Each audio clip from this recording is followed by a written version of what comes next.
তো বন্ধুরা, আমরা চলে এসেছি রক গার্ডেন। এটা আসার জন্য আমাদের প্রচুর মনের জোর দরকার ছিল, সেটা আমরা পেয়েছি। আর এই রক গার্ডেনের রাস্তা এতটাই খারাপ যে আমরা ভিডিও করতে পারিনি। এটা রক গার্ডেন ঝর্ণা।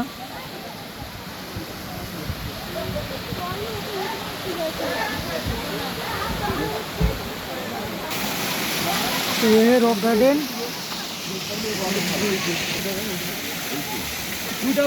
सब पार्टनारরা রক গার্ডেনের পিছনে আসছে।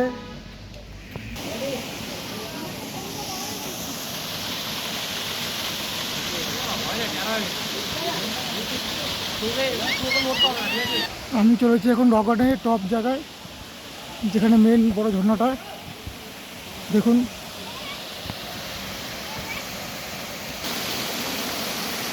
রক গার্ডেনের ঝর্ণা আসছে আমার বন্ধুরা সবাই ওখানে।